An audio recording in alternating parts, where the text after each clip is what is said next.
We're going to call this the March meeting of Lenoir County Board of Education to order.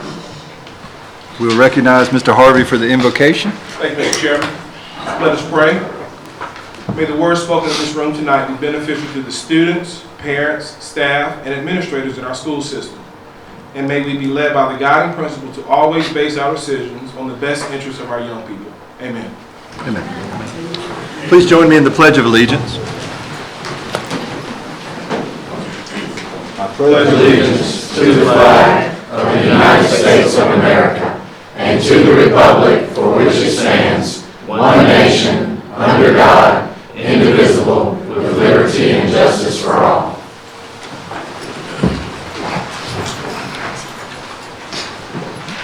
Mr. Williams will present the agenda for this evening. Thank you, Mr. Chairman. Members of the board, presented tonight for your consideration and approval is the agenda. Move to approve the agenda. Motion by Mr. Smith, second by Mr. Davis. Any further discussion on the agenda for this evening? We'll call for a vote. All in favor, raise your right hand. The agenda is approved. Next item is the board chair comments, and I do not have any this evening, so we'll go right to the superintendent's report. Thank you, Mr. Chairman. Tonight it is with great pleasure that we present to two of our school board members recognition certificates from the North Carolina School Boards Association. Our chair, Mr. John Sargent, has received a certificate for achieving earning between 101 and 200 hours board training, and Mr. Bruce Hill has an achievement level, and Mr. Bruce Hill has achieved scholars level by earning 900 plus hours of training from the School Boards Association. So let us give both of them a round of applause.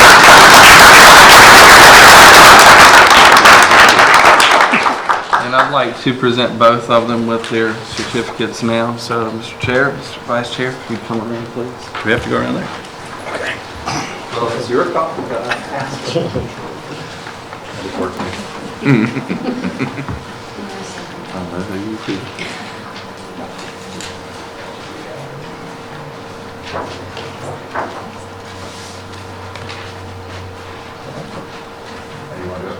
All right. Okay, on three. 1, 2, 3. Great. Thanks. Thank you.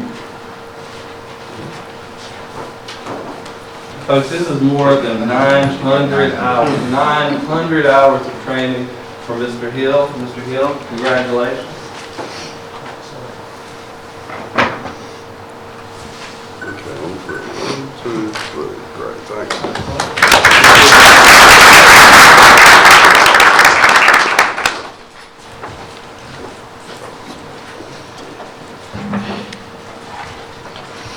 February was a very busy month for Lenoir County Public Schools, a month of great activities and strong learning opportunities in our schools. We're asking now more today than we ever have from our students and staff members and our parents and community members. I am very proud of what they're doing to move forward and all the contributions they're making.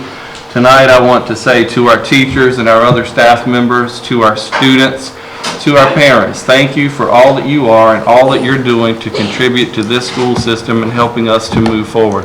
Your daily contributions are noticed and they are appreciated. So thank you very much. 5 Lenoir County Public students won honors in the regional science fairs recently, both the local fair and then they went on to the regional fair, and 5 of them placed at the regional fair.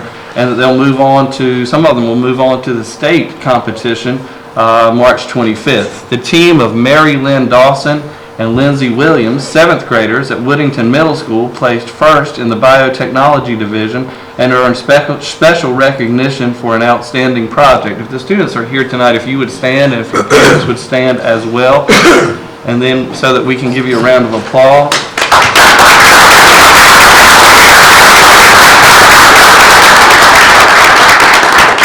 Congratulations, girls, and to your parents, we say congratulations as well. We will have some come up at the end and receive your certificate, and I'll come to that in just a moment. Tyler Sears, 6th grader at Frink Middle School, placed first in the Earth Environmental Science category. And another Frink student, Emma Dawson, placed third in the Chemical category. Sean, Tyler, Emma, are they here tonight? Stand, They are. please. Let's give them a round of applause. Congratulations. Sean Olson, 5th grader at Northwest Elementary, earned honorable mention recognition in competition among elementary students. So Sean, is Sean here tonight? Well, congratulate Sean when you see him. As first place finishers in their regional science fair category, Mary, Lynn, Lindsay, and Tyler earned a trip to the state science fair at Meredith College in Raleigh on March 25th. I would like for Mary Lynn, Lindsay, and Tyler to come forward, please, and we have certificates for you.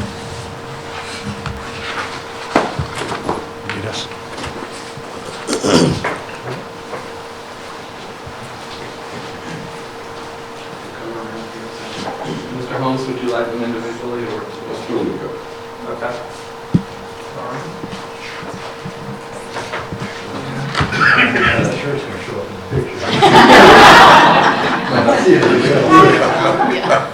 Tyler, congratulations. All right, let's go. All right, you ready? Slide in there, Mr. Gill. There you go. All right, right here. In three. 1, 2, 3. Great, thank you.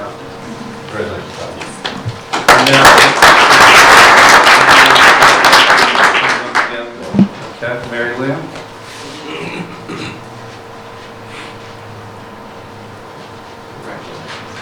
All right, on three. 1, 2, 3. Great.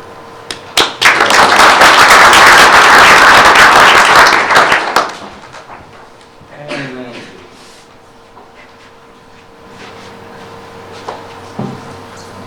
One, three. 1, 2, 3. Great, thank you.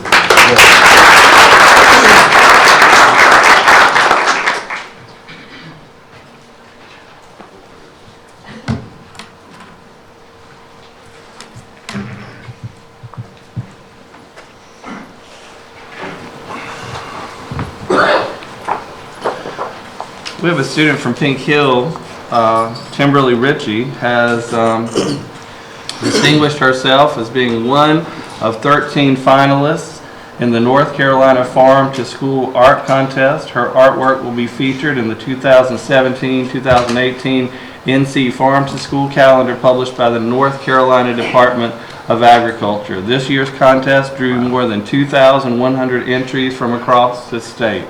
Is Timberly here tonight? Yes. Okay, Timberly, if you would come forward. Oh my gosh. You want us to come out too?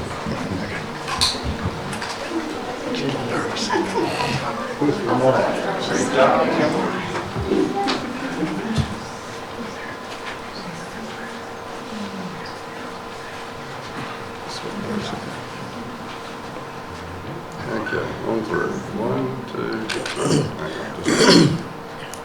Let me do that again. On three. 1, 2, 3. Great, thank you.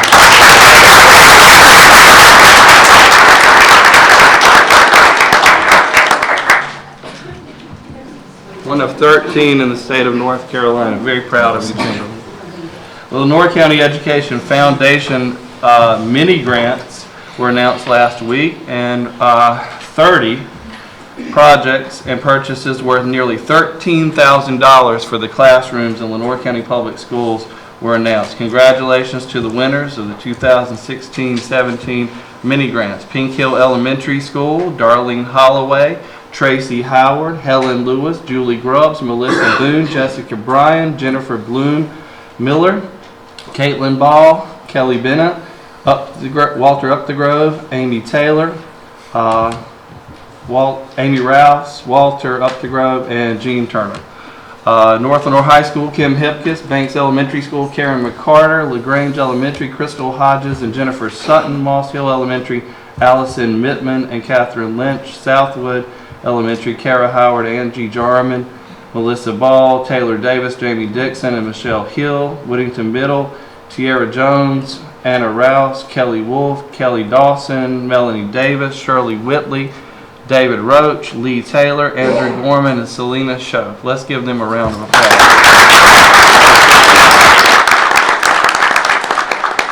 On February 16th, 2017, Lenoir County Public Schools hosted a meeting here and a day-long professional development session for all of the superintendents in the region. It was a successful event. We had a morning session, then we had lunch at Chef and Farmer, the Chamber of Commerce. We partnered with them to give the superintendents a tour of Kinston and to see all the activity and things that we have going on. Everything from the ballpark to the nature center to the CSS museum to the replica to Mitchelltown to the walking track to everything going on. We're very proud of that, and we were able to showcase 2 of our initiatives, the One-to-One Technology Initiative and the Career Pathways Initiative, allowing students in every school to walk across the stage, receive a high school diploma on the same night that they receive a 2-year college degree. So very proud of that. I mean, as a barometer, our schools, one principal told me today, we'll have a student graduating this year and taking more than 60 semester hours of credit with her to college. So the landscape has definitely changed. So that was a great event. Also, former Governor Beth Perdue was in Lenoir County week before last, and she toured one of our schools, visited with kindergartners about one-to-one technology, was able to see what these kids are doing. It's truly amazing. You're going to see some of that showcased here tonight. She was very impressed. The vision that she had years ago for digital learning and technology in our classrooms, she was proud to see that that's being realized every day by our kids. And she said she had not seen it as advanced as it is in Lenoir County. We're working on instruction and we're getting our instructional affairs together, but I'm telling you, we're already a leader in this region in digital learning, and we're excited about that, and we're going to continue to move forward. So Governor Perdue was very complimentary about Lenoir County and the school system and digital learning in particular. Her presence helped raise money for the Lenoir County Education Foundation that sponsored these mini grants that I just mentioned. And I believe, Mr. Holmes, it was over $5,000 at the luncheon, and she was the keynote speaker there. So we're very pleased. So if you see Governor Perdue, thank her for her efforts to help us help our teachers and our kids. The Naval Academy, United States Naval Academy, and United States Air Force Academy baseball teams squared off last week at the Freedom Classic here at historic Granger Stadium, and they, at a banquet last Saturday night before this past, presented us, the school system, with a check for $15,000. This money was all raised by the cadets in the 2 academies, and it was raised dollar by dollar, individual fundraiser by individual fundraiser. They heard about Lenoir County and this area and what we had gone through, and because they come here every year to play baseball in the Freedom Classic at Granger Stadium, they wanted to help. So the cadets started raising money in October, and this was the fruition of those efforts. So very excited about that. And as you saw in the Freedom Classic, they visited the Veterans Home, and they had a clinic for kids and a lot of good things. Great weekend, not only of baseball, but also a celebration of young people and what's right about the world and America. So great time there. This is National School Breakfast Week. We are celebrating our cafeteria staff members and the concept of breakfast in schools. So if you see any of our child nutrition team members, Ms. Smith and I are very proud of them. Mr. Harvey's very proud of them. We're going to be visiting our schools this week. We invite all of you out to our schools to partake of our school breakfast. And we're moving forward. It's getting better every day. So thank you very much, Mr. Chairman. That concludes my comments. All right. Thank you, Mr. Williams. Well, next item is the public participation portion of the agenda. And I understand from Ms. Berger, we do not have anyone signed up this evening. So we'll move to the first presentation, the ILCPS update. Ms. Herring? Thank you. We will have Mrs. Elizabeth Vick Smith, who teaches English 4 at Lenoir County Early College High School. With her will be her sophomore students, Ariana Brinkley, Stuart Giles, and Caleb Edwards. They will share projects they created in Miss Vick Smith's class as a result of being given choices, and discuss how she uses Canvas to organize their weekly assignments. Followed by Miss Vick Smith and her students will be DLS Aaron Murdoch and second grade teacher Marissa Jones from Northeast Elementary. Ms. Jones and several of her students will be displaying a keynote activity created for Black History Month.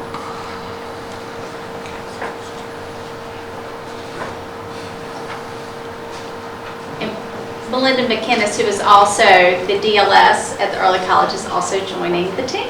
Okay. Thank you for being here. Welcome. Thank you for having us.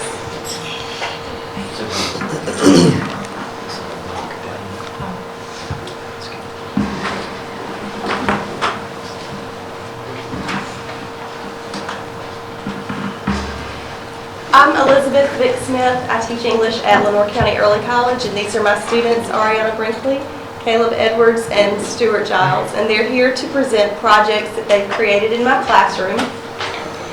Because all of our students learn and think differently, I think it's important to give them choices in the projects they turn in. So they can turn in physical projects or digital projects, depending on their learning style, as long as they are able to show that they can understand, analyze, and evaluate the concepts that we work on in class. And of course, we could not do that without our wonderful DLS, Miss McGinnis. I'm Melinda McGinnis. I have the wonderful opportunity to serve such amazing teachers as Ms. Vick Smith and to work with these great students. We're excited to show you what some of the work they've been working on. So I'm going to turn it right over to the students. To Stuart. My name is Stuart Giles, and this is my project. I did the Anglo-Saxon Chronicle timeline, and it goes from 899 AD all the way through 906 AD, and it lists both events and people during this time. People are mainly fictional, but the events, some did happen, such as the moon. There was a solar eclipse, and there was also a comet seen on October 20th in 905 AD. And this project, I really liked it because it gave me choices. Like, I was able to design it how I wanted to. I could have made it colorful, but I chose just to keep it black and white. But and if I needed help, I was able to look online really simply and just find the information that I needed, and it was really just simple. And with Ms. Vick, she gave us choices on different projects that we could have chosen from. Like, she did a Facebook page that she's going to talk about soon, and I chose the Anglo-Saxon Chronicles. My name is Ariana Brinkley. As you can see, I did the Facebook page. It's a student version for Facebook. We were studying the Canterbury Tales, and the project basically this one in particular, got us to analyze the character. I really liked it because I could put myself in, sort of like in the mind of that particular character. I got to look and see how that character would go about in his day, who he would be friends with, who he wouldn't, how he would interact with them. It was a really fun project, honestly. You can see I got into it. It was really fun. Alright, my name is Caleb Edwards, and for my project I did a keynote presentation on the Beowulf theme. And my project, the pictures are from Google, so I got to save the pictures and put it up there and write a caption on it as keynote. And the iPads really helped me for the keynote. That's the great presentation, and let me pick out what way I want to keep, and I just kept it black. And the pictures also helped me, so I wouldn't have to draw because I have no artistic talent. So I just got the pictures off the internet and helped me. And she also gave us a lot of choices to pick from for the project. She also gave us like a way we could rewrite the story in our own words, but I decided just to go a little simple route. We've taken the time and opportunity to share what they're doing. They're doing a lot of great things at our school. I look forward to continuing to work with them. Thank you. Thank you. All right, thank y'all so much.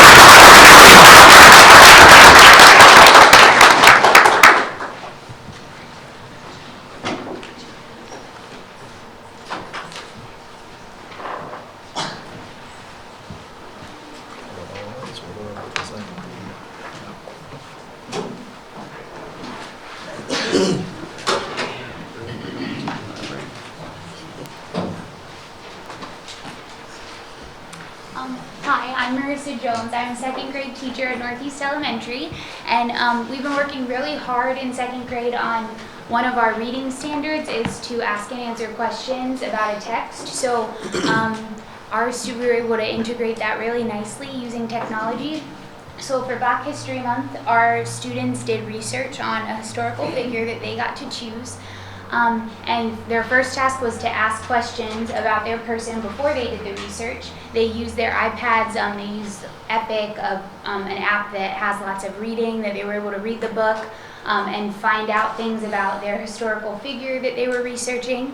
And then they were able to put it into a template that we've created that with the help of Mr. Murdoch we were able to do. So they were asking questions about their historical figures and then finding the answers to them as well.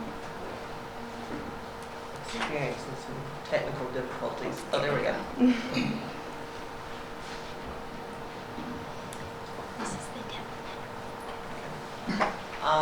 So as Ms. Jones said, they were working on their ELA standards and asking questions, and with Black History Month being so important in education and in our society, we definitely wanted to integrate those two together. So when they approached me about how can we tie in technology, they said they were writing biographical sketches, and I thought, well, you know, trader cards, you know, that's something that here recently it's just been something that my mind goes to. And so I showed them a few examples I had, and they took the time as a team and created this template and then sent it out to their students through eBackpack, our learning management system. And students were able to download it and put their information in and then submit it back for Ms. Jones to view. So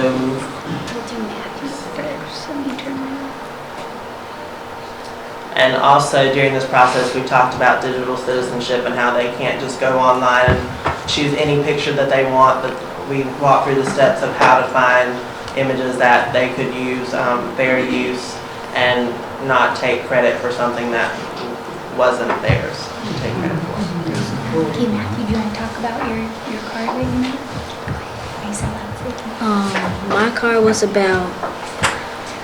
My card was about Dr. King and how he believed that black and white people should go to the same schools, and he cared for civil rights, and he was born in United States of America. What was your favorite part about the project? My favorite part about the project was what he believed, and he believed that black and white people should go to the same schools. Good job.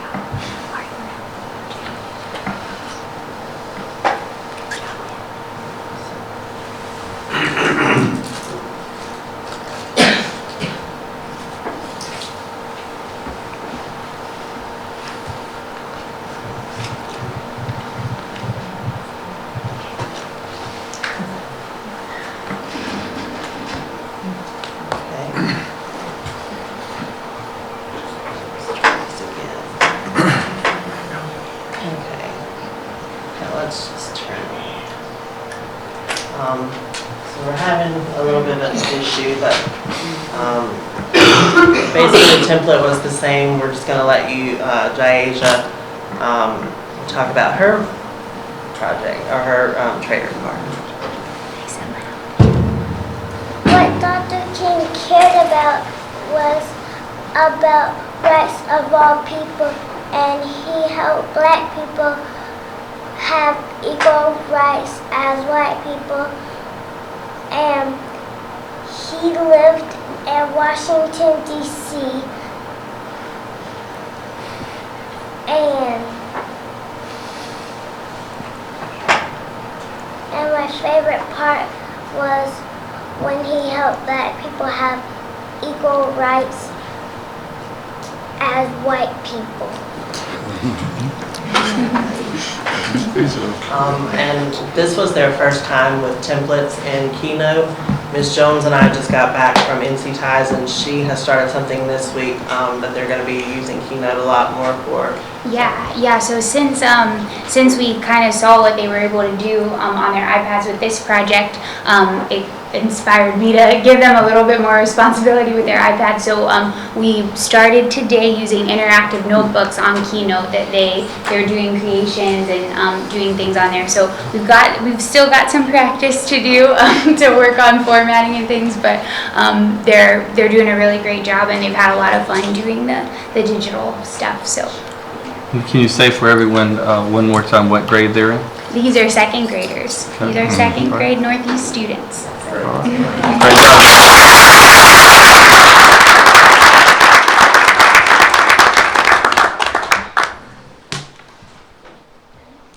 We'd like to thank all the teachers and all the students who presented. Presenting to the Board of Education is quite something for an adult, but for one of our students, it's especially a great accomplishment. So thank you very much. We'll move on to the Lenoir County Early College Instructional Calendar. Mr. Chairman Ms. and Board, we submitted for you a board study with action to be taken at a subsequent meeting, the Lenoir County Early College Instructional Calendar for the 17-18 school year. So if you have any questions, please let us know, but we would like you to vote on it at the next meeting.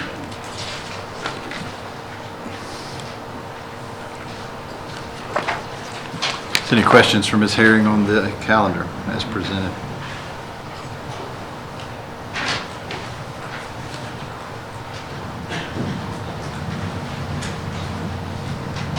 All right, thank you, Ms. Herring.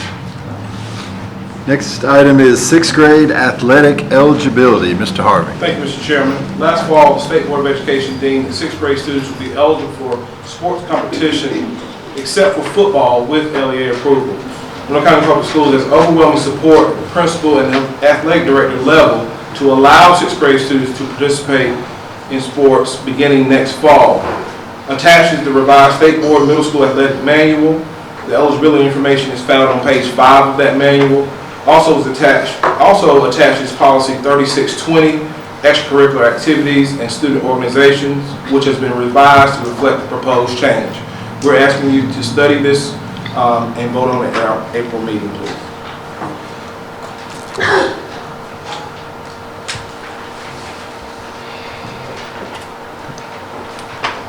Does the administration have a position on the policy then? We do recommend adopting this policy because and we were asked by the board at when this came up in the fall to study the issue, to convene committees of principals and athletics directors, and we did. We did consult with other districts around us. This is consistent with what most of the other districts in our area are doing. So we do recommend it. Safety was one issue, one concern for us. The association has taken football off the table. This doesn't say 6th graders will play. This says 6th graders will be eligible to play. And the other issue was what about the transition? Does this further exacerbate the difficulty in transitioning from 5th grade to 6th grade? Anecdotally, what we're hearing is that it might actually, and there's no study out there that we've been able to find, and no research on it, of course, but anecdotally what we're hearing from other districts is that it actually provides a positive after-school opportunity for students to be involved in something meaningful, and so it's an opportunity. It's not saying that they all will participate. So we do recommend, as you're considering that, it does come forward to you with our recommendation. Ask a question. Yes, sir. I see you said you got overwhelming support from principals and athletic directors. Did you get any input from parents? We received numerous phone calls asking when would we allow 6th grade students to participate. Actually, from the beginning of the year, before we even consider it the first time in the fall. Because 6th graders are already playing. They're already playing recreation ball. They're already playing traveling ball. They're already playing with older children anyway. So it's just, is this happening in school or not? Is it sanctioned by the school or not? That's the only question before us. And ultimately, it's going to be up to the parent anyway, whether they choose to allow their child to The parent participate and as a the 6th grader. coaches. And the coaches.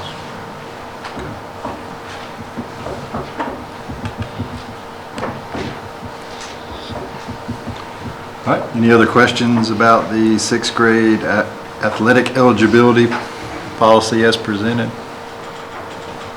It's just on for a presentation item, but I'm anticipating it'll be back on the April meeting as an action item. All right, then we'll move on to the EOG remediation and retest plan. Ms. Whittington, welcome. Good evening.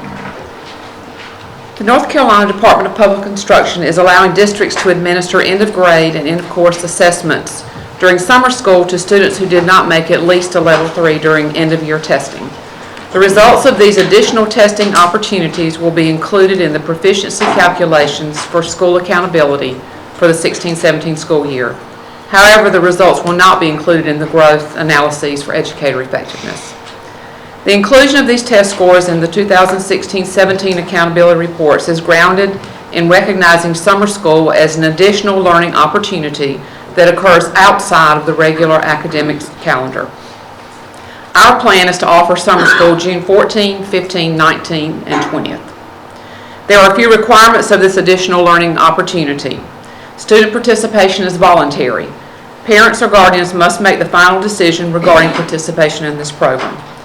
The summer school program plan has to be approved by the local Board of Education, and schools must notify parents about the summer program, including but not limited to the dates it will occur, its purpose, and who is eligible to attend. And Ms. Herring is going to present our plan. So Ms. Whittington gave you the dates. So we're calling this the short summer school because we are offering the Teach for America Summer School, which goes for 6 weeks. And that begins June 22nd, will run until July 27th. So we didn't want you to get confused. This is a summer school that's being offered in a short, intensive amount of time that will be followed by an opportunity to take the end of grade test at the end. The long summer school offered by Teach for America will not have that opportunity. But our program that we would like to present will include reading and math. It's for 3rd through 8th graders. 3rd grade will only have the opportunity to do math because the Read to Achieve legislation takes care of the reading component in 3rd grade. It will run from 8 to 12 on the first 3 days, the 14th, 15th, and 19th. We'll provide breakfast and lunch to those students. We're going to be able to provide transportation. We can pick them up and take them home.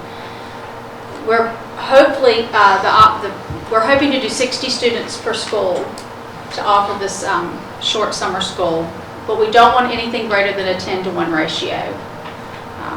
We have allocated funds from Title I to cover the expense. We're working on a common instructional plan so that every school is doing the same remediation and intensive review. It'll be district-wide. We are going to focus on level 2 students, so we'll know those students at the end of the year that we're very close to a level 3, and we are going to target and hope that those students are really going to be able to attend. But we are going to open it to all students. All students are welcome. And the result is increased proficiency, as Ms. Whittington indicated. It will not impact our growth scores, but it will impact our proficiency scores, which will translate. It could impact our letter grades for our schools. So we have it, and it depends on the enrollment. There's several factors that we can't pin down until we have a better idea towards the end of the year. Right now, we'd like to offer the 6 teachers at every site so that we have 60 students in their own buildings. But depending on how many children enroll or register and attend from that school, and with possibilities of feeding, we may end up combining 2 schools possibly, or 3 schools, and the teachers will come together to that one site. It might impact the number of teachers, and it might impact the number of buses we need. We might not need as many buses as we have allocated for right now. It just depends on our enrollment, but we'll be ready to adjust. And I just want to please remember that this is separate from the Teach for America Summer School. It's separate from our Read to Achieve and from our STEM camps. And all 3 of those opportunities run exactly the same time from June 22nd to July 27th. And so we are asking that you take this into consideration, and we can bring it to a vote for your approval at the next meeting. Yes, sir. Clarify for me where your instructional staff is coming from. It's going to be our current teachers, and our goal is to use their EVOS data, their growth data, to indicate which teachers would be the best that have historically shown growth. And we'll approach those teachers first. Of course, they don't have to do it, but we're hoping that they would be willing to give us 4 days of their time.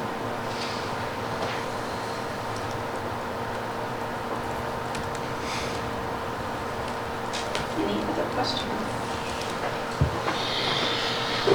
Any other questions for Ms. Herring or Ms. Whitting? Thank you for coming. The next item is the K-12 Instructional Services Update. Ms. Herring and directors.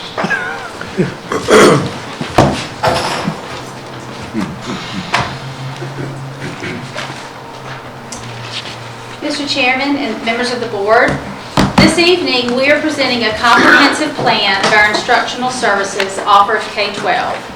Each grade span director will present to you how the district's overarching instructional framework is being implemented.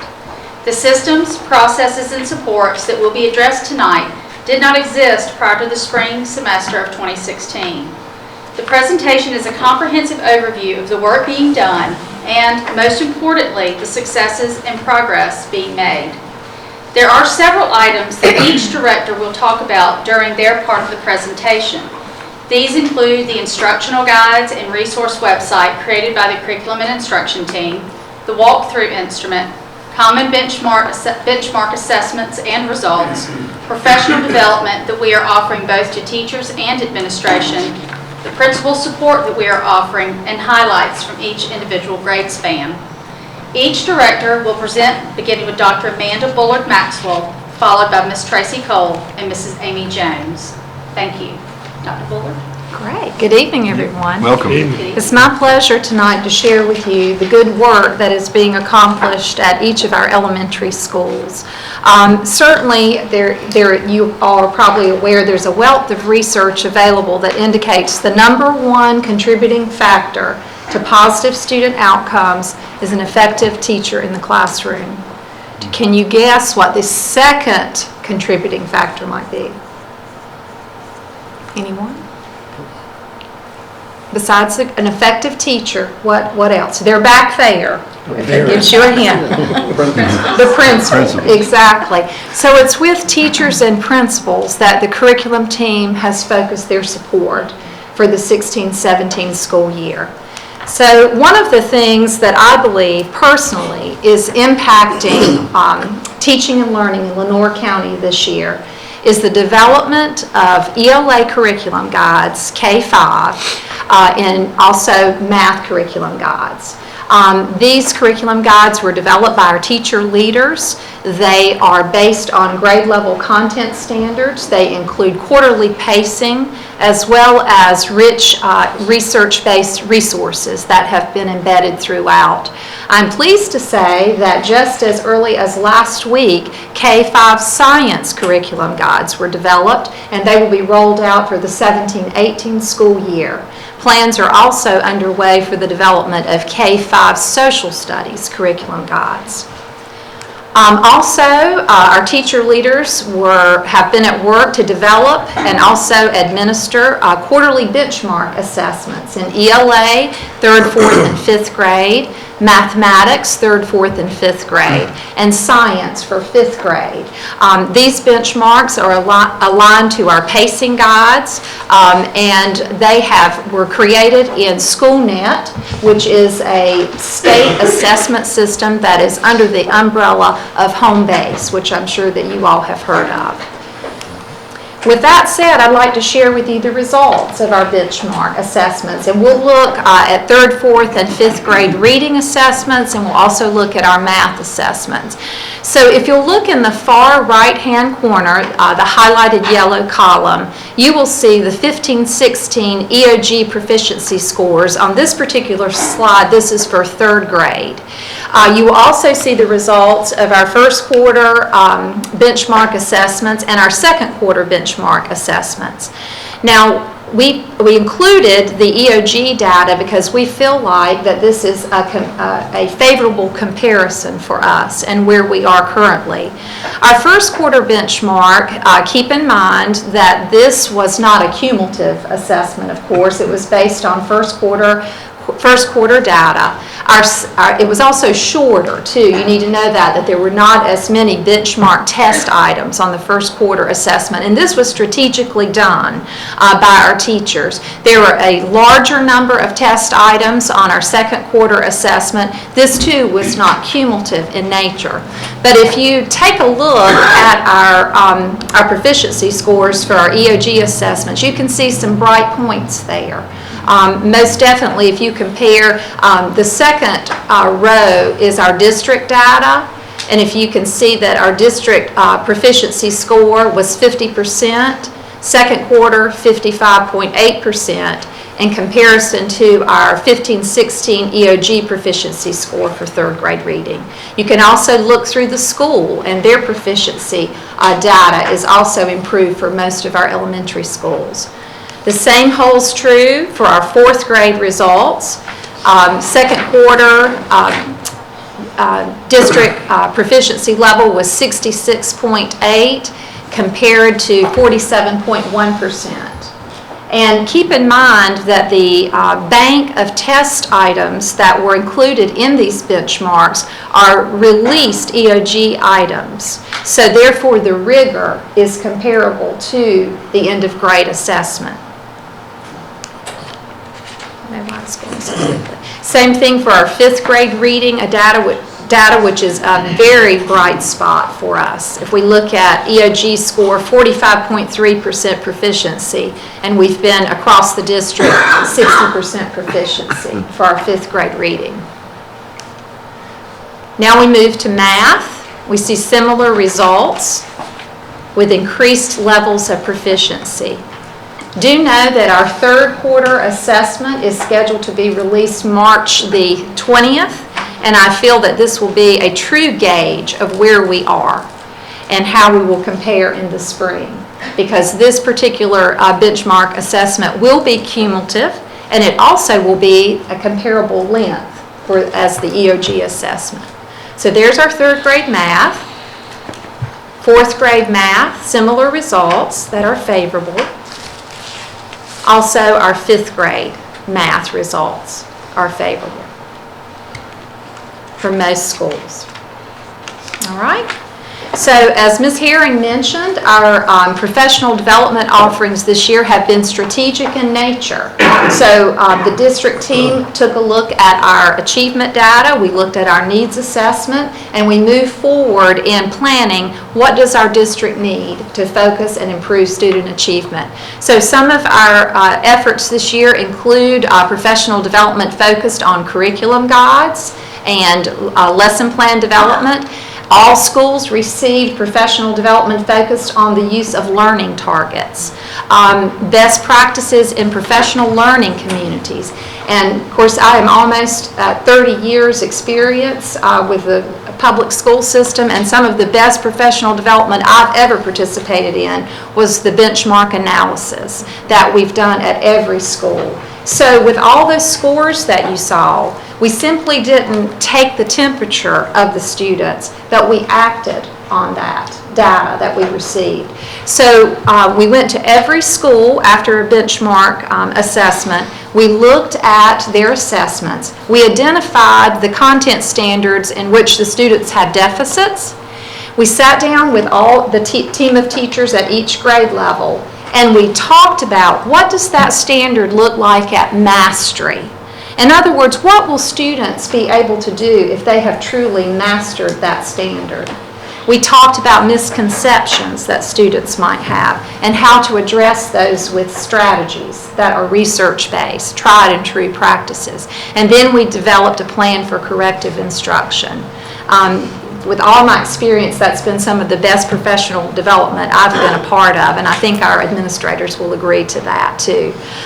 Specifically at the elementary level, we've been collaborating with Carla Castine, who is a literacy coach with DPI, and she's offered support in the school with Reading 3D. Right now, she's working in the schools to develop a guided reading approach that is part of a balanced framework for literacy instruction, which we feel is imperative to move our schools forward. We've also had Ms. Leslie Simmons in, who is a K-3 formative assessment consultant to support our kindergarten teachers, as well as very specific program support with professional development. Principal support and collaboration. We're operating a little bit differently this year with our elementary breakout sessions, so we're not operating as a meeting per se, but as a professional learning community. For example, tomorrow, and I invite you to come out to Southeast Elementary School, Ms. McCall is hosting our elementary breakout session, and we'll be looking at how to use EVOS data to improve schools, improve instruction, and then we'll be going into classrooms, which we've done at several elementary schools so far this year, and doing walkthroughs and giving Ms. McCall and other principals feedback on how to support teachers with instructional coaching. We've looked at lesson plans and talked about and discussed, collaborated on how we can offer support with teachers with developing effective lesson plans. We've also shared about the data room. So if you look in that picture that you see up there, you see Ms. Solomon, and that is in her data room at Northeast Elementary School. So all elementary schools now have a data room in place. And if you haven't seen one, I encourage you to go out and take a look. So what this does is this gives a student name to a score.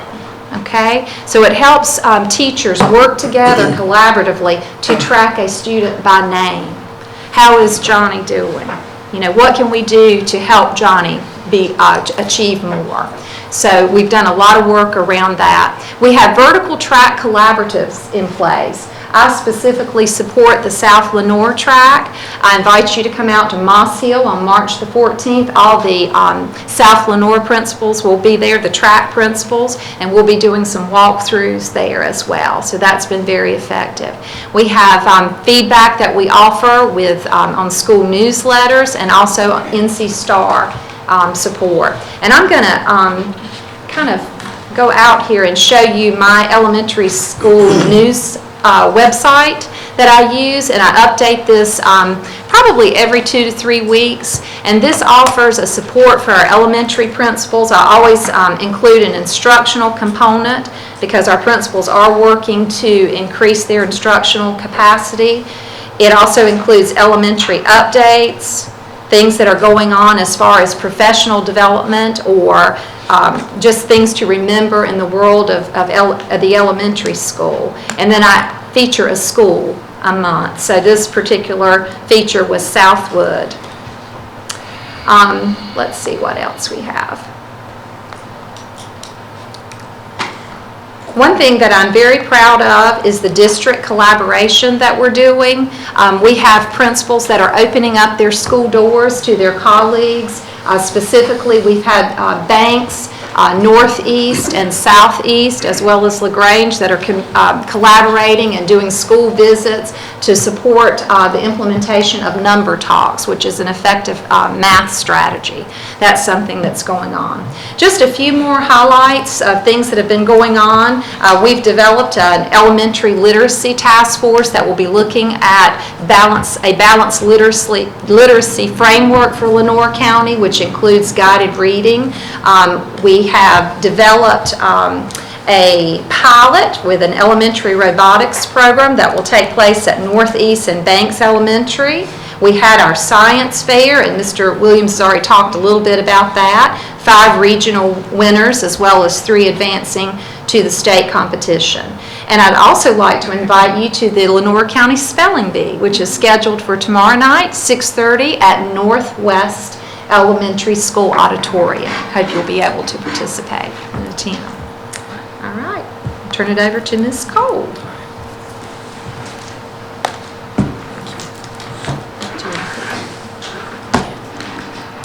Mr. Chairman, fellow board members, good evening. It's my pleasure to share with you the progress that we've made in middle level education. As a newcomer to Lenoir County Public Schools, this has been an amazing journey.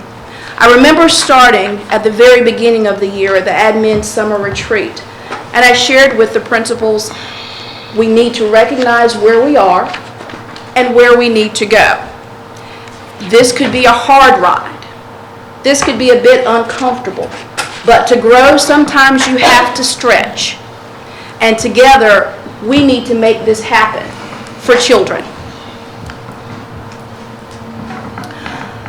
Many of the things you've heard Dr. Bullard share this afternoon, you will hear similar threads in the middle school presentation because we are working as a team. In order to begin, we must have a strategic plan. And as Dr. Bullard shared with the elementary schools, in middle schools, we also had the development of curriculum guides and resources. 6 through 8, English language arts guides, 6 through 8, math guides. We have one more session left for our 6 through 8 science guides, and these guides will be for our teachers for the upcoming school year. And plans are in the work also for 6 through 8 social studies. These guides are indeed aligned to the standards for the state of North Carolina, and they provide resources for our teachers. Teacher leaders were actually chosen for the creation of these guides based on EVAS data as well as recommendations from building level principals. Along with these guides, we must have a plan for monitoring. Just as in elementary, in middle school, we have quarterly benchmark assessments. In English language arts for grades 6 through 8, and for math, grades 6 through 8, and for 8th grade science. We also have a review of the benchmark data for middle schools, and this is set up slightly different than what Dr. Bullard shared for the elementary level. When we look at middle school benchmark data, I've chosen to look at cohorts of students. So for example, this is 6th grade reading. For 6th grade in the state, last year as 5th graders, the proficiency was 55 4/10%. For Lenoir County schools, it was 45 3/10%. Below that, you will see each of our schools that contain middle level education and how they have performed on the benchmark. If you will notice for Woodington, it says participates in state check-in. This is a pilot program that the state is looking at possibly doing end of grade assessments a little bit differently. So since with Woodington, they will take an assessment from the state each quarter with the state check-in. Therefore, we've not asked them to do the benchmark as well as the quarterly check-in, and that's why a score is not noted there. Explain your cohort again. Explain your cohort that we're following here. Sure, absolutely. These scores are for children in the 6th grade where it says first quarter and second quarter. These are the benchmark results from this school year. The 15-16 are the scores from when they were in 5th grade.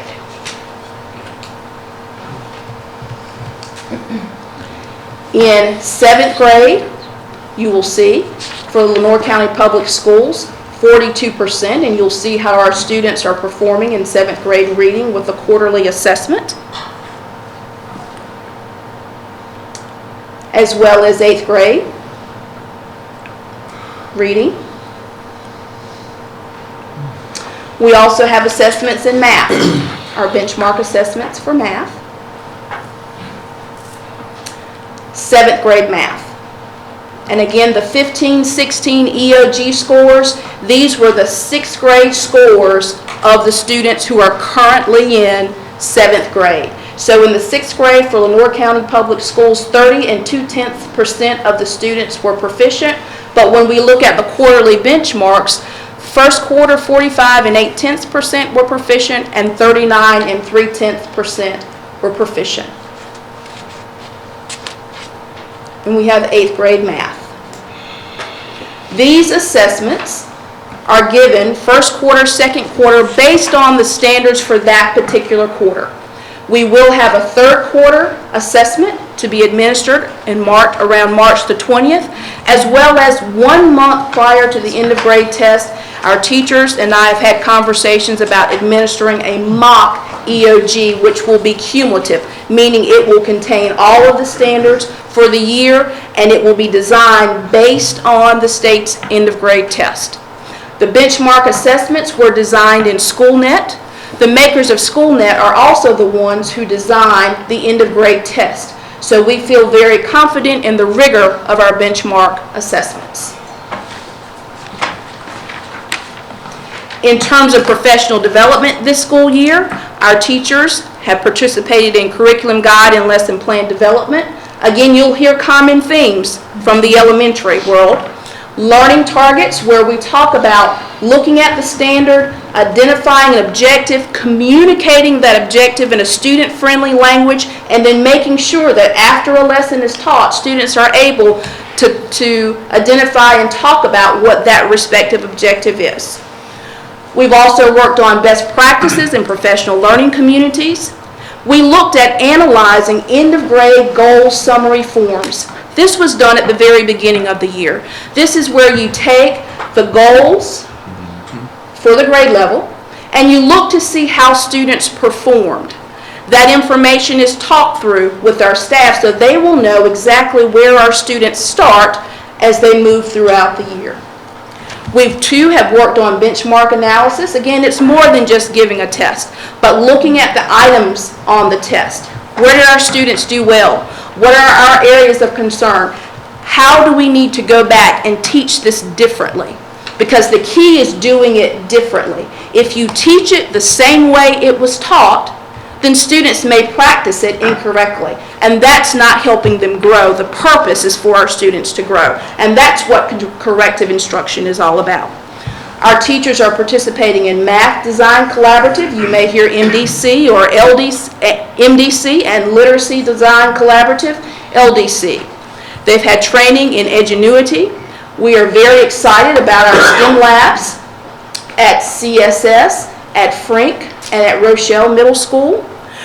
Right now, the next item is the middle level conference. That conference actually started yesterday, and it will end tomorrow. And a team is up in Greensboro at the conference. As a matter of fact, I was there, but I came back to be with my teammates today and to share with you.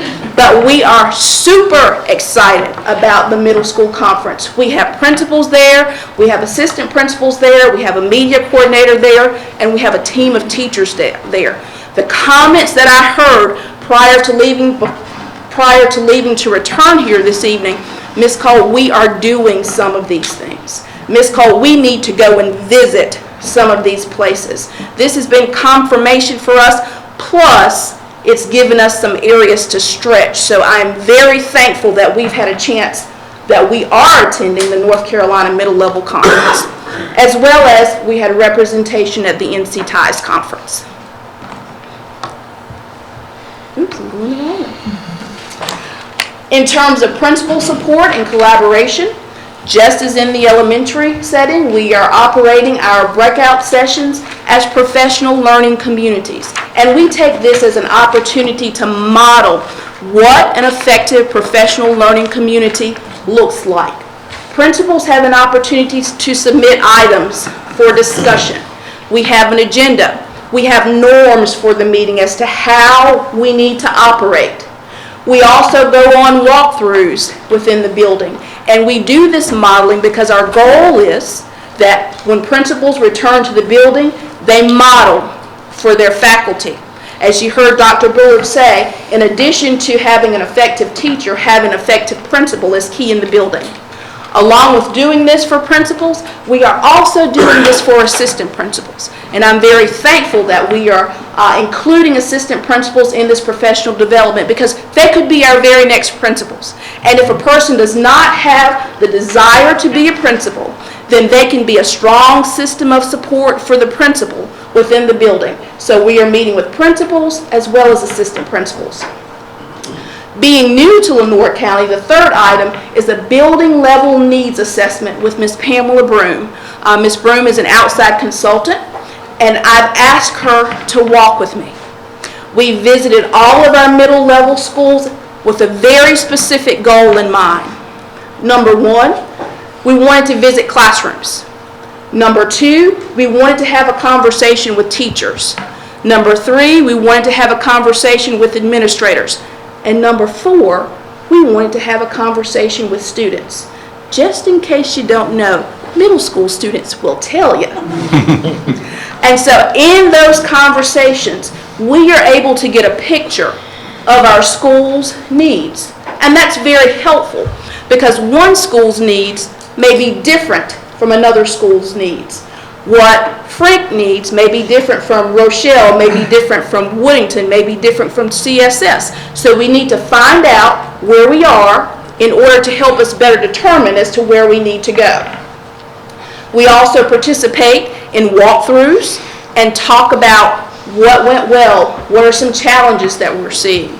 We're participating in EVOS professional development. Beginning teacher support is a crucial aspect. Again, teachers are crucial to the success of our students. As the middle school director, I go in and I complete observations in the classroom. Principals and I have a conversation about it. And I sit down and I talk with teachers about what I see, as well as follow up with principals and give follow-up support to teachers. In terms of vertical track collaboratives, I work specifically with the North Lenoir track, and all of the principals in that attendance area, we meet at a respective school. We talk about our successes, our challenges, and what we can do as a district to support the work. And in terms of communicating with middle school principals, we have the middle school newsletter, Middle School Matters. Our next slide highlights North Carolina Science Olympiad, and this is our month. Please mark your calendars. The middle school and high school Science Olympiad event is March 18th at Lenoir Community College. Also, for the first time ever, we will be hosting an elementary Science Olympiad event. It will be on March 31st at Southwood Elementary School. The Science Olympiad coaches and I have worked very closely this year to talk about what the competition will look like, but most importantly, how we can support our students and how we can support each other. And I'm going to tell you, we are pumped. As a matter of fact, the first weekend in February, I went down to Onslow County. They had an elementary Science Olympiad event, and they invited us to come and look behind the scenes, so we will be ready on March 31st. So please come out and join us. Ms. Cole, will you share with those in attendance tonight, prior to this year, how many of our schools had a Science Olympiad team? Science Olympiad's outstanding, and it's been all over the country, and it's known internationally, and it's one of the best things going in science education. But we had a very limited, a very small number. We had one school that had a bona fide team and one that was working on a team.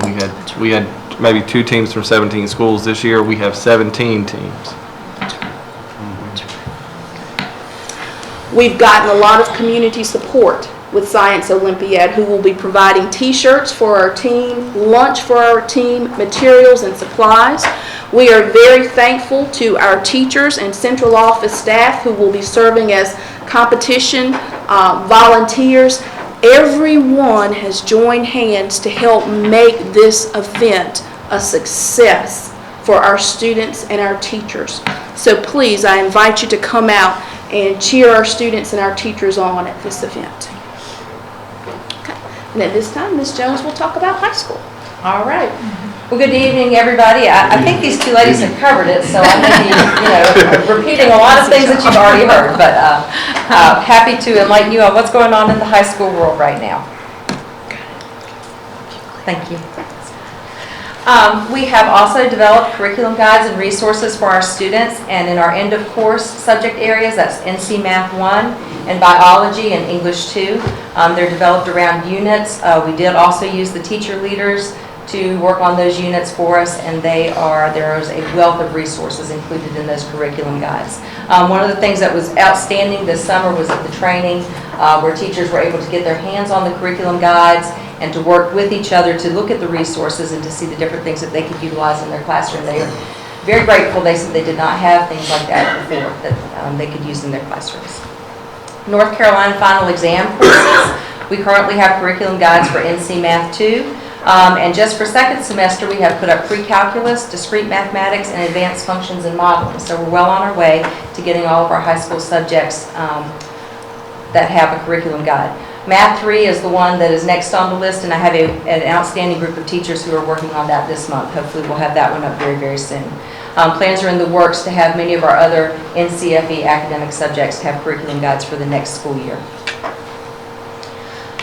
We also have developed and administered quarterly benchmark assessments in NC Math 1, NC Math 2, Biology, and English 2. And those are developed in the same manner as the elementary and the middle school benchmark assessments. We chose teacher leaders to assist us with that. They are shorter than the EOC exams. They cover a unit, a specified amount of information on those two benchmark assessments. In high school, we won't do a third assessment because the semester is very short and we don't want to take all of their time testing when they need to be instructing. So we use our benchmarks as a check-in for our teachers. And you can see this is the Math 1 data. And you can look across and see all the results. The EOC scores are up there from last year. And I feel very encouraged. Let's take example Kinston High School. We have benchmark 1, semester 1, 33.5, benchmark 2, semester 1, 32.9, but the EOC score last year was 18.7. So we're making some very good strides in these areas, and we know this is a high need area for us. So I'll talk a little bit more about the things we're doing to support Math 1 a little bit later. English 2, we've also developed benchmarks in that area, and you can see how it compares to the EOC scores from the previous year. Early College High School did not teach English 2 in the first semester, so they only have one benchmark score. They have just taken theirs in the second semester. And we're actually in the middle of benchmark week for our traditional high schools right now. Biology benchmark data, as you can see, benchmark 1, benchmark 2, and you can compare those. We also have some very bright spots. If you look across, you can see where our data is going up and compares favorably against the EOC scores from last year, so we feel encouraged about our biology scores as well. Professional development. I think it is very important for us to note that there is a common thread between the three grade spans. We are all working together so that our teachers, grades K through 12, are being provided similar professional development experiences so that we are all talking the same language, and so that when our students go from level to level and make those transitions, that they're hearing the same types of things from our teachers. So with that being said, we had the curriculum guides and lesson plan development this summer. Learning targets, we delivered that at every high school, and we talked about pulling the standard, creating that essential question that really focuses in on what the students should be learning that day and what the teacher should be teaching. We've worked very hard on professional learning communities in the high school. It is somewhat of a challenge because of our master schedule, but I feel like our high schools have made some very strong strides in that area, and I'm proud of the work that they've done. We've worked on benchmark analysis. We've pulled down the goals from the results that the students had and measured them against the goal summary sheets from the EOC scores from the previous year so that we can make some comparisons there and decide on how we're going to adjust instruction. We've had the corrective instruction training as well. Edgenuity blended learning, that is a new initiative this year. Edgenuity is replacing what was previously used for credit recovery. The nice thing about Edgenuity for our teachers is that it's not just a credit recovery platform. Teachers can pull modules from Edgenuity to use in their classroom, and it helps shore up skills that are weak for students. But also, I was in a classroom where the teacher was working with a group of students on paper pencil assignments and had a group of students over here that had already mastered that, and they had gone on to the next module. So she was truly using a blended learning approach in her advanced math class. Many of our teachers participate in the Literacy Design Collaborative. We've had ongoing training in that. This is our second year. We have a teacher, one in particular, who's doing an outstanding job and actually has been tapped to present at the national level with our Literacy Design Collaborative. And she is a team leader in her school and has helped spread that initiative out to other teachers in the building. The Math Design Collaborative. The really Math Design Collaborative is helpful for our teachers because it puts a structure in place for them to give pre- and post-assessments and to truly determine what students need to be grouped where, and they can group them in a purposeful manner according to learning needs, not just in a seating chart manner. So they can truly work on the skills that the students are weak in, and then with the post-assessment, they can see if those skills are mastered or not. We've rolled that out to all of the math teachers on the secondary level this year, and we'll be following up with some observations in classrooms later this month. Something that I'm very excited about is the Math One professional learning community. We have identified that Math One is a severe need in Lenoir County in our high schools. And so we have put a lot of resources in that area. We're working with Jason Adair, who is our math consultant. He has been with me in every building. He's talked with the principals. We visited all of our Math One classrooms and assessed the teaching that was going on and the learning that was going on. We found some very, very positive things that we'd like to spread to all of our classrooms in the district. So with that being said, Jason's meeting with all of the Math One teachers after school. We'll do it 4 times this semester. We've already had 2 of them, and they were very well received and very positive. In fact, we went to visit. We couldn't get to every Math One classroom this past time, and teachers were emailing me saying, "Where were you?" They wanted us to come see them. He's also done some co-teaching with our teachers to help show them some different strategies and methods they could use to work with their students on those skills. So that's been a very positive thing that we're doing with our Math One. Vertical math teaming, the principals on the Kinston track, when we had our vertical alignment meeting, they asked about a Math One and 8th grade math collaboration, and so we made that happen.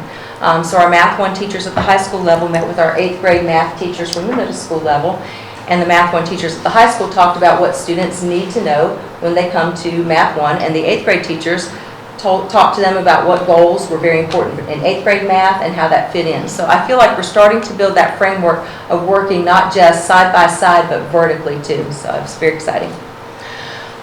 Career and technical education, as you know, I wear 2 hats, high school and career and technical education coordinator, director.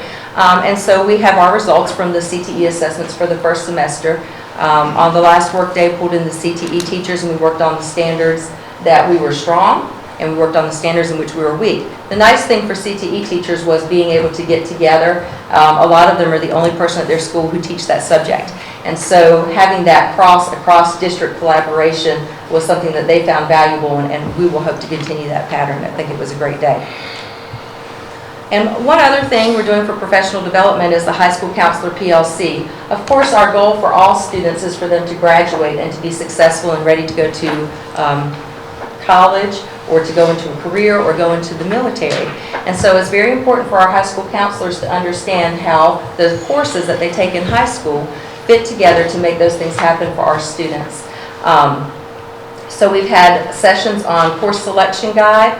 We worked on our book that the 8th graders and all the high school students use to choose their classes for high school, to make sure that we're offering rigorous classes, challenging classes that all students need, that we're all aware of the options for Lenoir Community College classes, for virtual public school classes.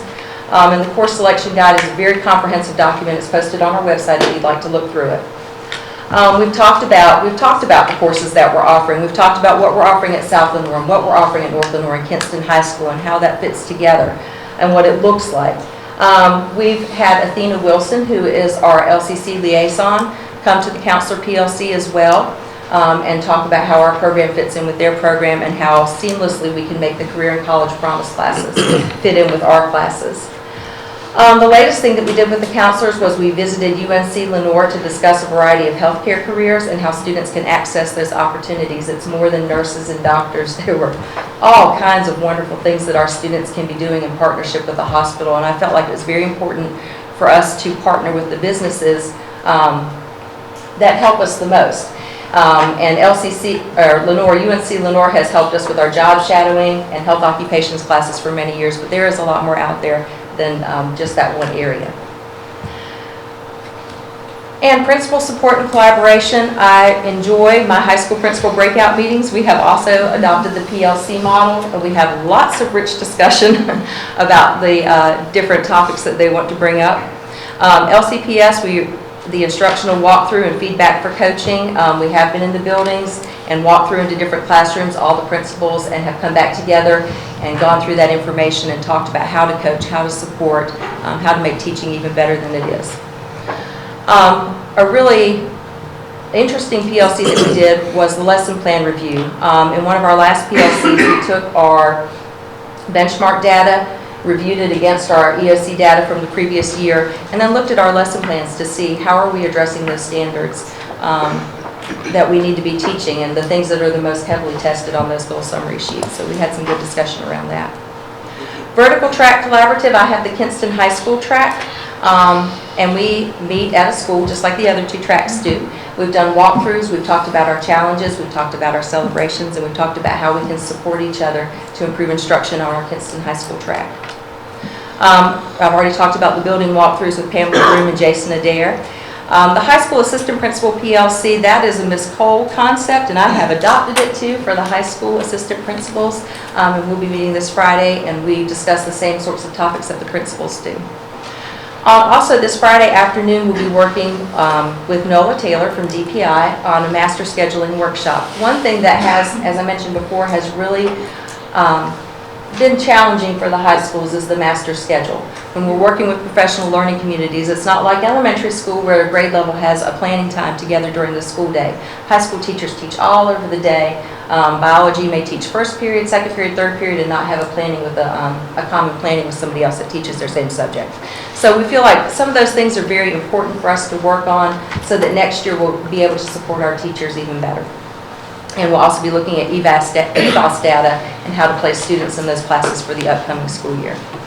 NC STAR supporting coaching and school improvement team meetings, benchmark data analysis we've talked about, and the goal summary analysis, we've already talked about that.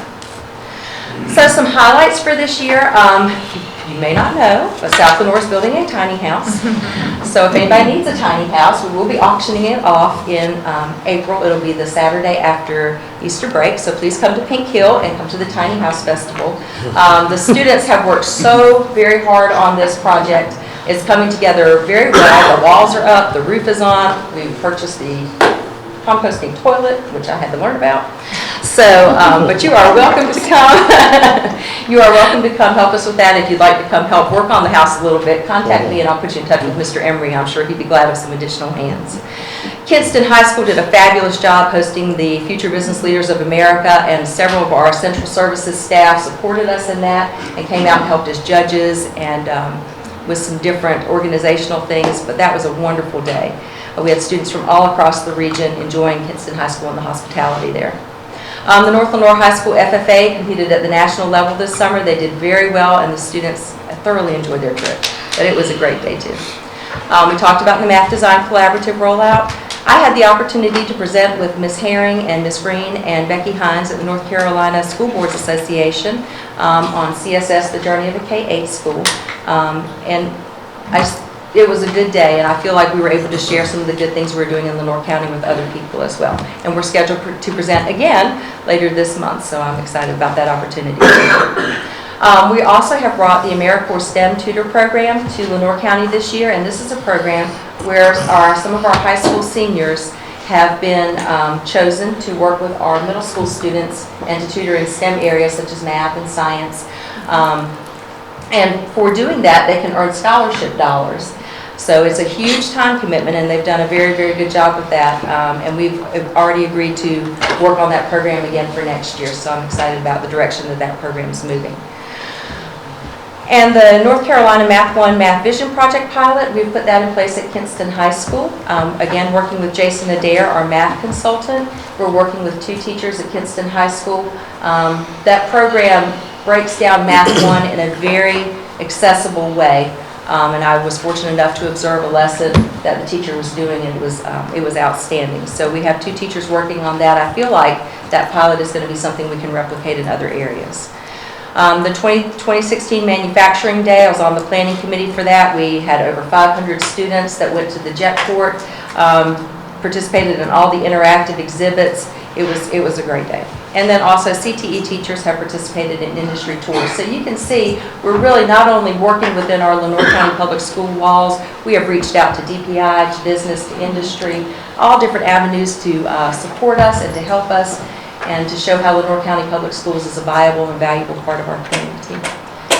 And then of course, what do we all want at the end of the year? We want every single child who's a senior this year to graduate, walk across that stage and receive their diploma. That's it. Thank you. Any questions for the instructional? Mr. Anderson? Okay. 3 things. Number 1, I stand by what I said at the last meeting regarding the information that was presented on the high school with little G. I stand by what I said, not with what was written in the paper. 2 different things. Number 2, I commend you all for the work and dedication that you put into what you do. Thank you. I've read it, you articulated well, and I believe that you believe that it's going to show results. I too believe it's going to show results. Okay? But number 3, and I'm glad you made a comment, Ms. Cole, that you made about your lagging cross. But when you look at your middle school data and your elementary school data, you got 3 laggers across the board. And what I've yet to hear, and what I keep asking, is what are you applying to those 3? What are we applying to the 3? Because they continue to lag. Right. There have been some huge gains I grant you that. for our elementary, especially southeast, certainly. But I can tell you what's being done differently there. There's been increased level of support at those schools. And when I say that, talking about my presence at Northeast and also Southeast, certainly there's the presence of our literacy coaches and curriculum specialists who are there offering support, principal support as well, working to increase their capacity as instructional leaders and monitoring, Mr. Anderson, monitoring the work. The principals are monitoring the work. I'm monitoring the work. Our district leaders are all monitoring the work and providing feedback and coaching. And I think that's different. I was a principal in the district last year, and I can attest that that is something that is different this year. It's more of a targeted and strategic support. But you would agree with me that Certainly. if you just look at the data, Certainly. it's almost like you got a stepchild. But we should have been looking at the data. Let's really be honest about this. We should have been looking at the data for the past 12 years that Lenoir County has been going down. We are coming back, and I am so proud of this team and what they're doing. I'm proud of those folks back there. I'm proud of every one of our school leaders and our teachers and what they're doing. What I heard in the presentation and what I hope, I would invite you to one of our schools. I respectfully say, we can agree, we can disagree, we can agree to disagree, but I would hope at a minimum, we ask for your support and we appreciate what you've said here tonight, but we invite you to our schools to sit with our principals, to walk around to our classrooms, to visit a classroom, to sit down with the teachers, to talk with them. Not a quick conversation, not a quick meeting with the principal, but sit down and see these things in action. This is 3 to 5 years worth of work in 1 year. In 1 year. 1 year ago, this district had no lesson plan requirement. We haven't had lesson plans required ever in Lenoir County Schools. We now do. We didn't have curriculum guides, training on standards. We now have, we didn't. Professional learning community meetings. We didn't have district data rooms, Data talks, data walks, data analysis, corrective instruction based on individual school needs and student needs, science Olympiad, intervention framework, leadership development, peer coaching, school to school, leader to leader. None of that existed a year. People talk about change processes taking 3 years to 5 years. You have seen a monumental effort in 1 year. We are working ourselves to death for these kids. We'll continue to do that with or without your support, but we respectfully ask for your support and your involvement in the process. That's all we want. Come to the school, see what we're doing, talk to our teachers, talk to the school leaders, and I think you'll be impressed. If we can show forward movement, that's what I say to my school leaders. I hold you accountable, I hold myself accountable. And we're not giving, leaders say, well, 3 to 5 years. No. You have seen immediately from January until the end of the year, you saw the first gains that this school system has had in 8 years. You have seen since that time the most forward progress this school system has had in over 10 years. I'm pleased by that. I celebrate it. We don't rest on it. These proficiency totals should be embarrassing to anybody, and the growth should be. But we're working on it. We're providing disproportionate support to our struggling schools, and we want to show you that. But we invite you to come and see. Walk with me. Walk with my team. Walk with our principals and our teachers, and I think you'll be impressed. That's all we're asking. We want your support, but we want your involvement too.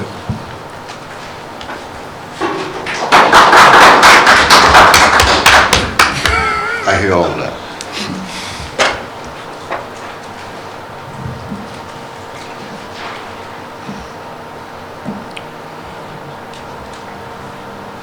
But what I still do not see, do not hear, do not read is the targeting. Right, Mr. Williams. We would love to show you that, Mr. Anderson. We would. To sit in a meeting in this context where we have little sound bites, this is the longest presentation we've had. We've been encouraged to keep them short. We have, because that was a request. This is the longest presentation we've had in years. But we've done this because we felt that it was important, because this was needed, we thought. But we'd like to sit down with you. I'd like to walk through our schools with you. I'd like to show you what we're doing. It's easy to sit in this context and say, well, I don't see it here. We can show it to you. This is hard work, and the struggle is real every single day. And we are moving forward, and we want to show you that. And like I said, we can agree, we can disagree. We're still going to work hard for kids, and we're going to do great things. And at the end of the year, you will see positive results from what we're doing. We're already seeing that. So I can say, well, you know what? We've done more in a year than... No, we don't say that. We say we still have to push. You ask every one of those principals. We're pushing them. We're pushing our teachers. And you know what? At the same time you push, you have to extend that hand of support too, and say we're in this with you, and we support you, we love you, we care about you, and we're all doing this for our kids, and we're going to continue to do that. We'll answer any question you have, and we'll do anything you want, but we need your help in the process. We're just asking for that, that's all. And I commit myself to doing just that. Thank you. We started this journey together. We want the same thing, Mr. Anderson. I don't doubt that. Brent. I'm sorry, Mr. Williams. Because I remember coming on this board 2 years ago, and for a year could not get any discussion about what was going on structurally in this system. So I grant you, we have moved forward. But I still keep my eyes on the prize. Absolutely. I do every single day. It keeps me up at night. I work 16-hour days for that every single day, 6 to 7 days a week. You ask my team, and they do too. I'm very proud of them. Great job. Great job. One thing I want to say, I was glad to see that you have put in place PLCs for the counselors. I think that's something that was really needed, really needed. And none of this, and I'm not criticizing anyone or anything, but I'm just saying anyone in the school system can tell you everything, and I just made a list, and I didn't name them all here, but 27 different things that exist now that didn't exist last year, like lesson plans in this school system. That's the most fundamental. It should be a sort of an of course statement in every other school system, but here it hasn't been, and it took us years to get here, and we're already digging out, and I'm so proud of what y'all are doing. Thank you principals, thank the teachers here and watching what we're doing. I thank you for what you're doing, so thank you. And so do I. Any other questions for the directors tonight? Thank you. We thank you for the work you're doing. Thank you.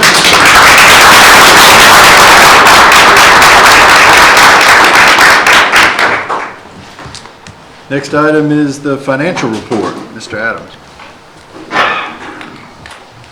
Good evening, board members. Evening.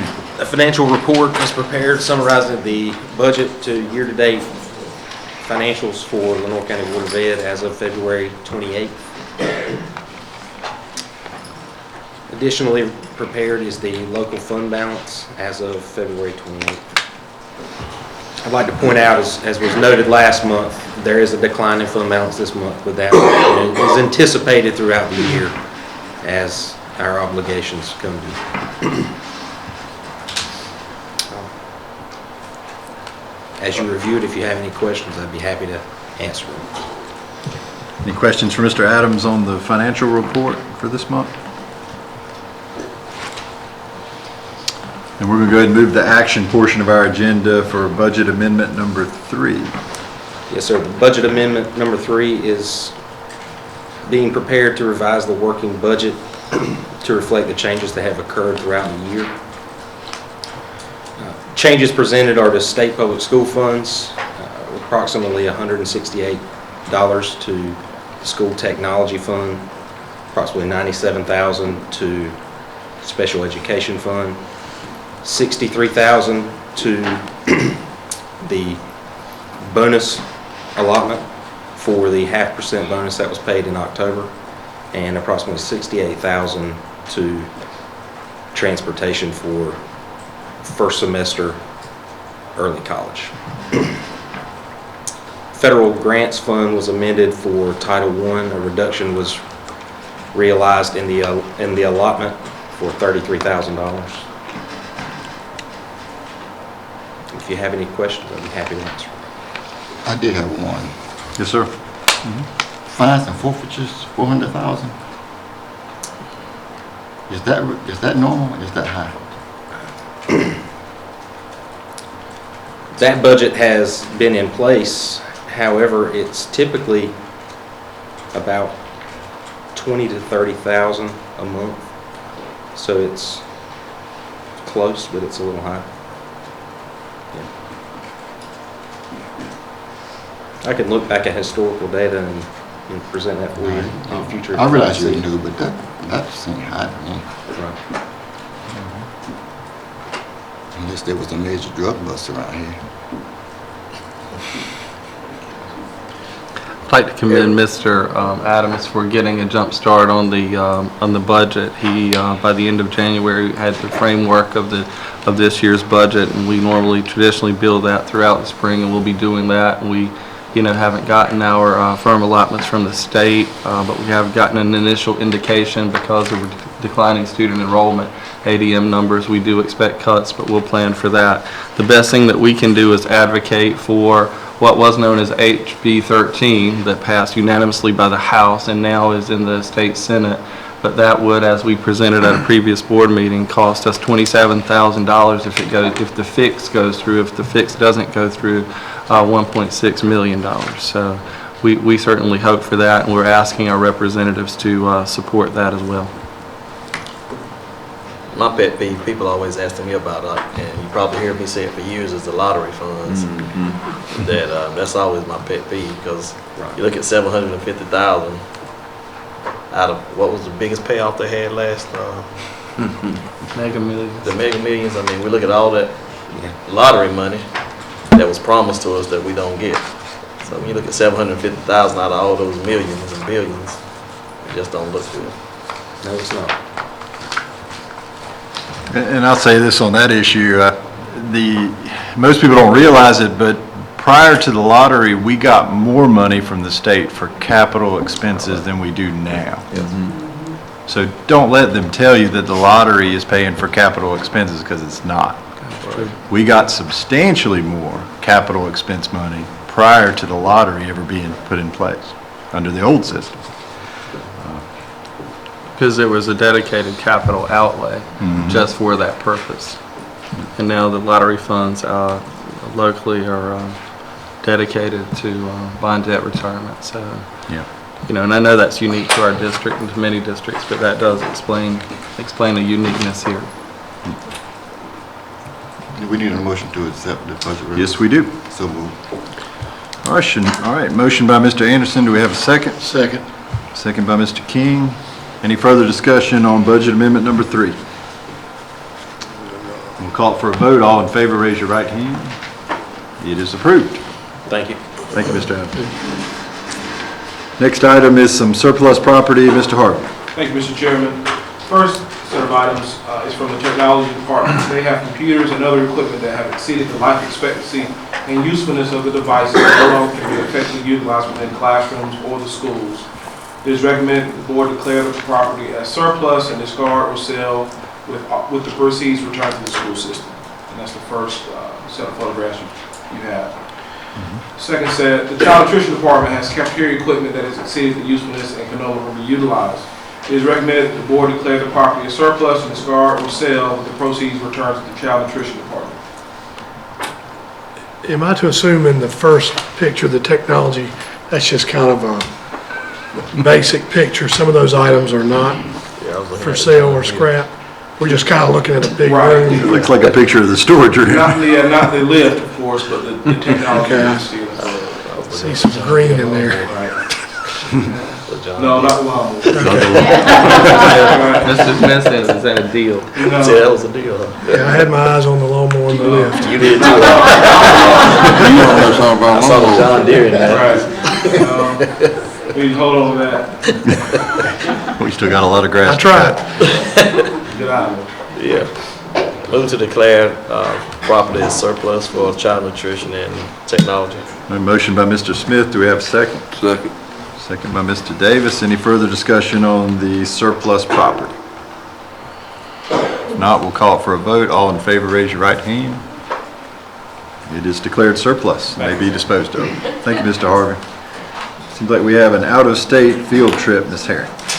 Yes, sir. We have one request from E.B. Frank Middle School. The 7th grade would like to travel to Medieval Times in Myrtle Beach, South Carolina. It'll be a one-day trip and will include 100 students.